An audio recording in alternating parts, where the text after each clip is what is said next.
Have you ever wondered why U.S. banks are failing? It's a question that's been on the minds of many, especially as we see more and more headlines about struggling financial institutions. Banks, both big and small, play a pivotal role in the U.S. economy. They keep our money safe, help us buy homes, and even influence the stock market. But lately, these financial fortresses have been under siege. Regional and small banks are feeling the squeeze, with the combined assets of 4,000 of these smaller institutions equaling that of a banking giant like J.P. Morgan. Add to that the staggering figure of $929 billion in mortgage loans due in 2024, and things start to look pretty grim. Not to mention, the usual safety net of mergers and acquisitions is dwindling. This is a complex issue with far-reaching implications for all of us. Stick around as we dive into why U.S. banks are struggling and what it means for you. Let's start by looking at the little guys, small and regional banks. These financial institutions are a crucial part of our economic infrastructure, often serving communities and sectors that large banks overlook. However, they're currently under a mountain of stress, and it's important to understand why. First off, they're in a David versus Goliath scenario, competing with mammoths like J.P. Morgan. You might find it hard to believe, but the assets of about 4,000 small banks combined are roughly equal to the assets of J.P. Morgan alone. That's right, one big bank holds as much financial power as thousands of smaller ones. This imbalance creates a challenging competitive landscape. Larger banks have the advantage of scale, which allows them to offer a wider range of services, lower fees, and more competitive interest rates.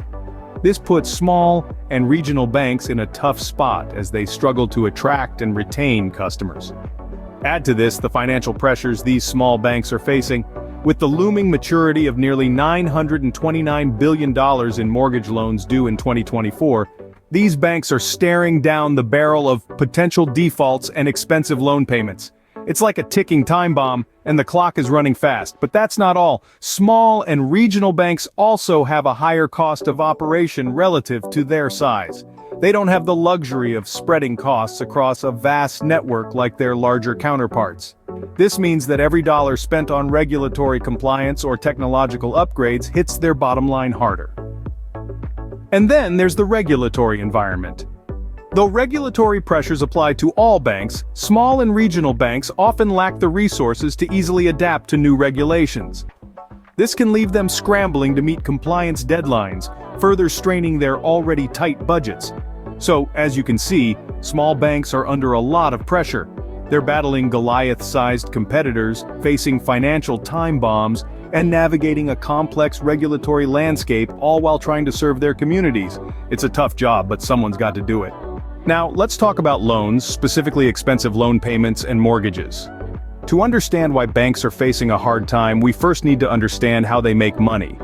Banks are like your friendly neighborhood lemonade stand, but instead of selling refreshing drinks, they're in the business of lending money. When you take out a loan, you're not just paying back what you borrowed, you're also paying an extra bit on top. That's the interest, and it's how banks make their money. But what happens when the lemonade, or rather the loans, become too expensive? Well, people start to struggle with their payments. Imagine having to pay back your loan, but the interest is so high that most of your payment is just going towards that interest, and not the actual amount you borrowed. You're running on a treadmill that's going too fast, and you're not really getting anywhere. Now, let's throw in a big number for context. There are $929 billion worth of mortgage loans due in 2024. That's a lot of money people owe, and if the payments are too expensive, people might start defaulting on their loans. When that happens, banks don't get their money back, and that's when they start to fail. You see, banks are like a chain of dominoes. If one person can't pay back their loan, the bank loses money. If enough people can't pay back their loans, the bank could collapse. And if enough banks collapse, well, that's a whole other kettle of fish.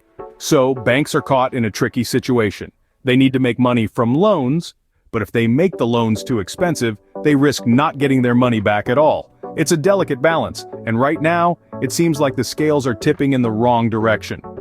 With so many loans due soon, banks are facing a tough time. Another factor is the decline in mergers and acquisitions among banks. Now you might be wondering, what are mergers and acquisitions?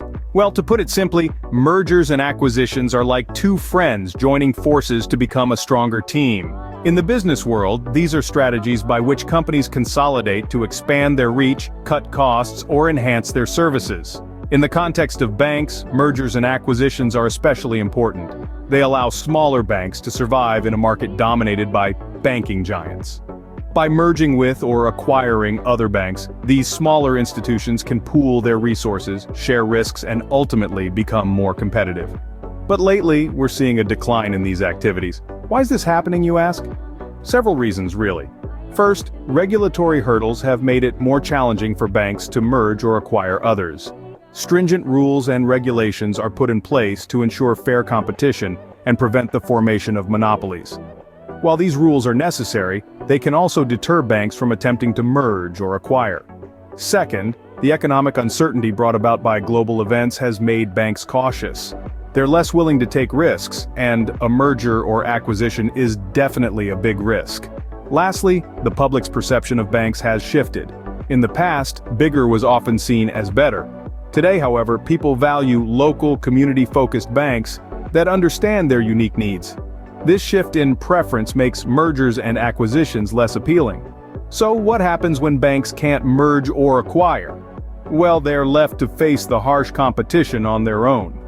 Without the financial cushion and strategic advantages that come from merging with or acquiring other banks, these institutions become more vulnerable to failure. And as we know, bank failures can lead to a ripple effect in the economy, impacting everything from individual savings to the stability of the financial market. Without the option to merge or acquire, many banks are left struggling. As we move forward, it will be interesting to see how this trend evolves and what it means for the future of banking in America. So, what does all this mean for the US economy and stock market?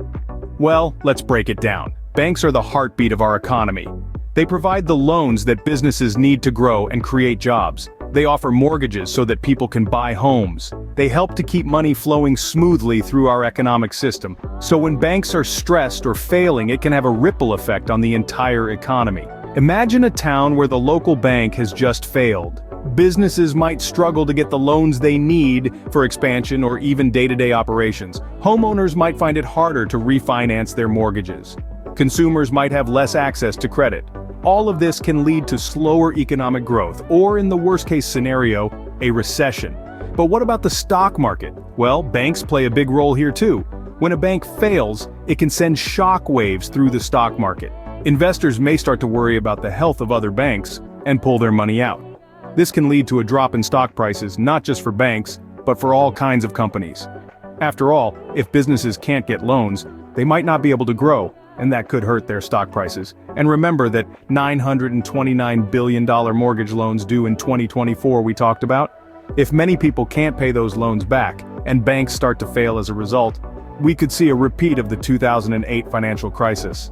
That's when the stock market took a major hit, and many people's retirement savings were decimated. But it's not all doom and gloom. There are measures in place to prevent bank failures, like government regulations and safety nets. And remember, banks are resilient. They've weathered economic storms before, and they'll do it again. The health of our banks is more important than you might think. It's not just about keeping your money safe. It's about keeping our economy and stock market strong. So let's pay attention, let's ask questions, and let's make sure our banks are as healthy as they can be. Let's recap what we've learned today. We began by examining the immense stress on regional and small banks. They're like David facing a giant Goliath with 4,000 of these Davids holding the same amount of assets as big bank JP Morgan. Then we dove into the trouble with loans. Remember how we talked about the looming $929 billion mortgage loans due this year? That's a heap of debt, making it hard for banks to stay afloat. We also touched on the decline of mergers and acquisitions. It's like a dance floor where no one's dancing anymore. This is causing the banking industry to feel the pinch. Lastly, we considered the ripple effects on our economy and the stock market. It's like a domino effect. When banks falter, everything else could follow. So, next time you hear about a bank struggling, you'll know exactly why. Thank you for watching.